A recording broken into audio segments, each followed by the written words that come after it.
नमस्कार, स्वागत है आपका किशोर डिजिटल वर्ल्ड में। भारत में 1 अप्रैल 2026 से जनगणना शुरू हो चुका है और ये जनगणना छोटी मोटी जनगणना नहीं है। इससे पहले 2011 में जनगणना कराया गया था। हर 10 साल में जनगणना होती है, 2021 में भी होना था।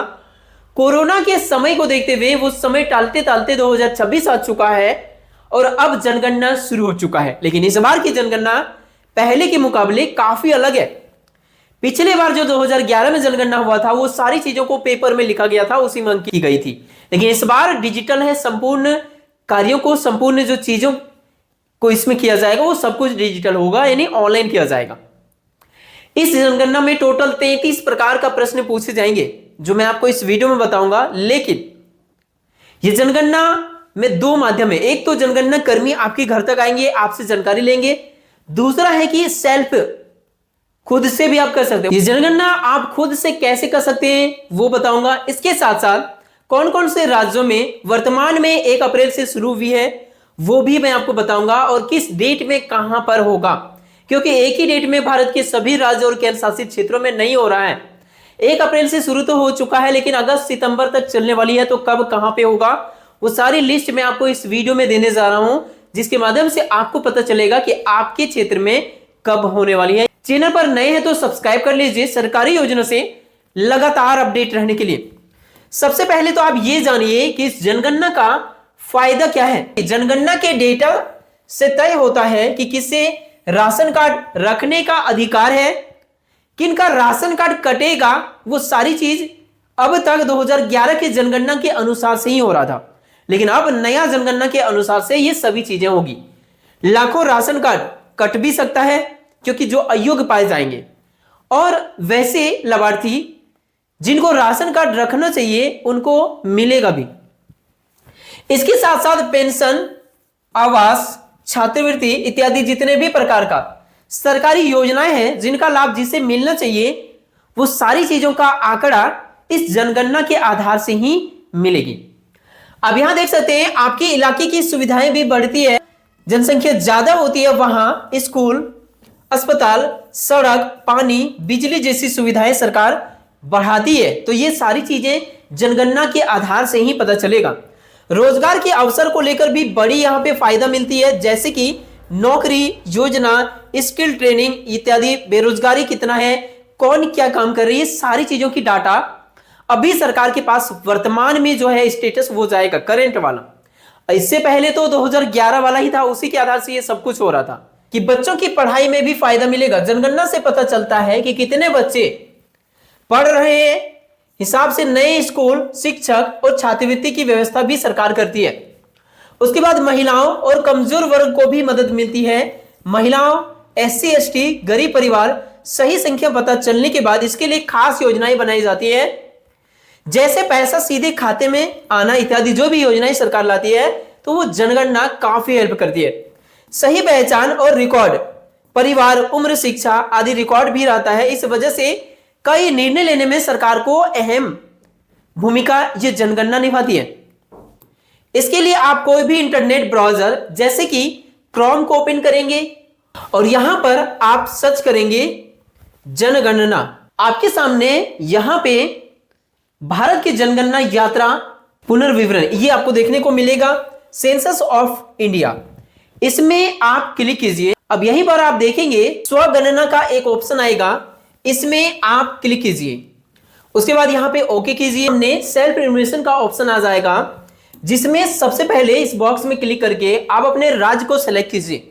आप किस राज्य से, अभी यह प्रोसेस सभी राज्यों में स्टार्ट नहीं हुआ है, लेकिन 1 अप्रैल से लगभग 8 राज्यों में स्टार्ट हो चुका है, जो मैं आपको आगे लिस्ट भी दिखाऊंगा कि कौन कौन से राज्य में।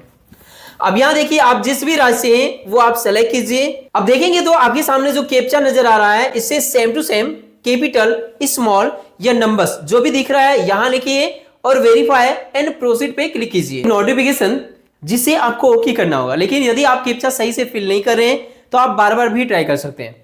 अब यहां पे इसे आप पढ़ लीजिए। जनगणना 2027 के मकान सूचीकरण कार्य चरण के स्वगणना SE पोर्टल में आपका स्वागत है। इस पोर्टल के माध्यम से आप संबंधित मकान सूचीकरण हेतु अपने परिवार से संबंधित जानकारी प्रदान कर सकते हैं। इस प्रक्रिया को पूरा करने में लगभग 15 से 20 मिनट लगेंगे। अब ये आप यदि तेजी से करना चाहेंगे तो थोड़ा कम भी लग सकता है, नहीं तो इतना भी लग सकता है। पुष्टि और सबमिशन के बाद आपको एसएमएस और ईमेल यदि प्रदान किया जाता है के माध्यम से एक स्वगणना पहचान संख्या प्रदान की जाएगी।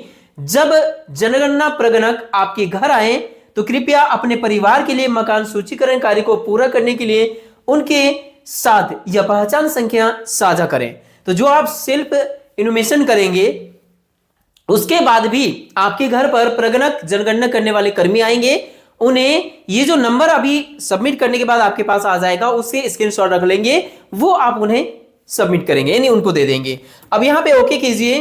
Name of the head of house hold, मतलब आपके घर के जो मुखिया हैं, जो परिवार के मुखिया, चाहे वो महिला हो या फिर पुरुष हो, उनका नाम लिखिए, मोबाइल नंबर लिखिए, ईमेल आईडी है तो ठीक है, नहीं तो ये खाली भी छोड़ सकते हैं। वेरीफाई एंड प्रोसीड पे क्लिक कीजिए।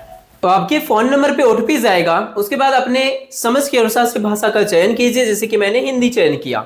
अब ओटीपी को यहाँ पे फिल करके वेरीफाई ओटीपी पे क्लिक कीजिए। अब देखिए यहाँ पर जैसे आप ओटीपी से वेरिफिकेशन करेंगे उसके बाद यहाँ देख सकते हैं आपको ये 6 स्टेप में अपने काम को पूरा करने हैं। पहला, स्थान का विवरण, जनगणना घर का विवरण, सामान्य जानकारी, सुविधाएं, परिसंपत्तियां और पूर्वावलोकन कर पुष्टि करें।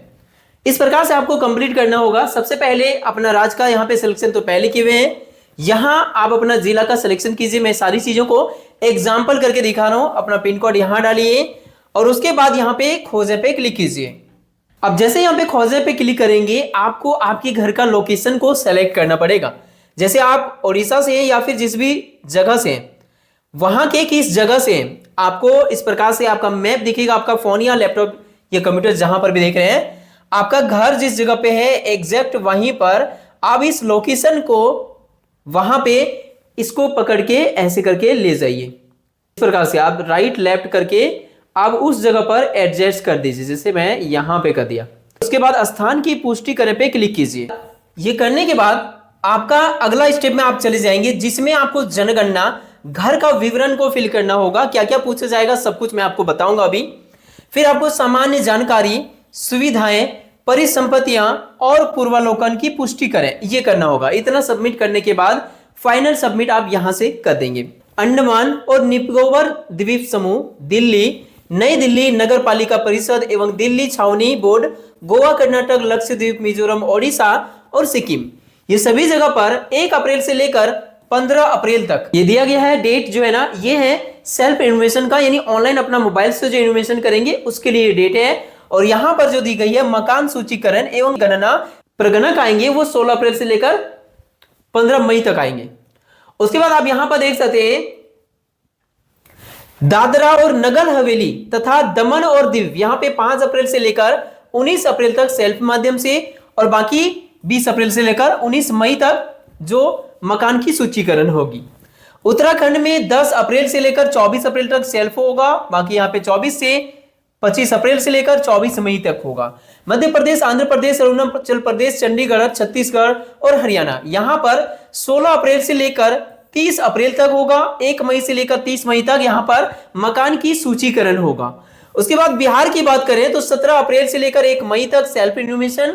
तेलंगाना में 26 अप्रैल से लेकर 10 मई तक सेल्फ इन्फॉर्मेशन। और यहां पर जो डेट या यहां देख पा रहे हैं ये है मकान की सूचीकरण जो आपके घर तक आएंगे। पंजाब की बात करें तो 30 अप्रैल से शुरू है और 14 मई तक चलेगी। दिल्ली नगर निगम, महाराष्ट्र, मेघालय और राजस्थान में 1 मई से लेकर 15 मई तक।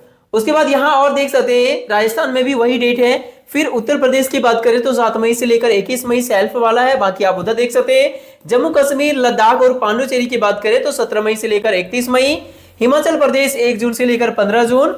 केरल और नागालैंड से लेकर यहां पर है 16 जून से लेकर 30 जून। तमिलनाडु और त्रिपुरा में 17 जुलाई से लेकर 31 जुलाई।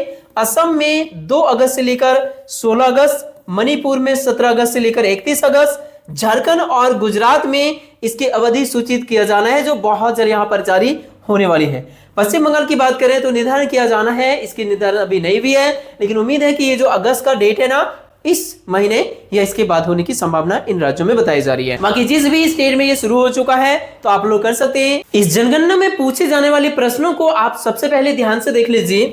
जनगणना के पहले चरण में पूछे जाएंगे 33 सवाल आपकी मकान और उसकी बनावट को लेकर, यहां से लेकर देख सकते हैं 1 से लेकर 9 सवाल होंगे।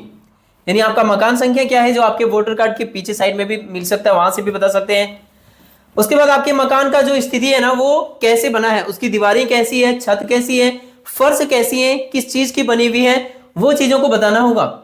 मकान की हालत वर्तमान में कैसा है, आवासीय है, दुकान है या फिर किराए का है, वो भी पूछा जाएगा। परिवार के लिए बहुत सारी चीजों को पूछा जाएगा। यहां पर परिवार में सामान्य रूप से रहने वाले व्यक्तियों की संख्या भी पूछा जाएगा।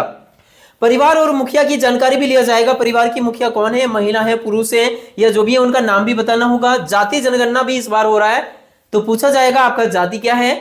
उसके बाद देखिए यहां पर विशेष समुदाय से संबंधित यदि है तो वो भी पूछा जाएगा। मकान मालिकाना हक किसकी है, वो भी पूछा जाएगा। उसके बाद आप देख सकते हैं यहां पर सुविधाएं और संसाधन से लेकर भी सवाल किए जाएंगे कि आपके घर में कितने कमरे हैं, विवाहित जोड़े कितने हैं, अविवाहित कितने हैं, पानी पीने का साधन क्या है, नल है इनका, कुआं या फिर जो भी है वो बताना होगा। पीने का स्रोत परिसर के भीतर है या बाहर है, वो भी बताना होगा। प्रकाश यानी रोशनी का क्या साधन है, बिजली, केरोसिन तेल, सौर ऊर्जा या जो भी है वो भी बताना होगा। शौचालय का साधन, पानी गंदगी की निकासी, स्नान करने की सुविधाएं, रसोई की उपलब्धता क्या है, एलपीजी गैस, पीएनजी गैस या लकड़ी, कोयला या जो भी चीजों को यूज कर रहे वो भी बताना पड़ेगा। उसके बाद देख सकते हैं रेडियो या फिर आपके घर में टेलीविजन है या जो भी उपकरण है, इलेक्ट्रिक सामान की भी जानकारी देना पड़ेगा। इंटरनेट की सुविधा क्या है, लैपटॉप कंप्यूटर की उपलब्धता क्या है, मोबाइल टेलीफोन स्मार्टफोन क्या है, साइकिल, कार, मोटरसाइकिल या जो भी वाहन है आपके पास, वो सारी जानकारी इस सेंसस में सरकार के पास जाएगी जनगणना के माध्यम से। तो ये सभी कुछ बताना पड़ेगा। सेल्फ इन्फॉर्मेशन कर रहे हैं तो खुद से ये सारी चीजों को भरना पड़ेगा, या यदि कर्मी लोग आएंगे जनगणना कर्मी तो उनको ये चीजों को बताना पड़ेगा। तो ये है आप सभी के लिए अपडेट। वीडियो पसंद आया तो लाइक कीजिए, चैनल पर नए हैं तो सब्सक्राइब कीजिए। मिलते हैं नेक्स्ट वीडियो में, तब तक के लिए थैंक यू।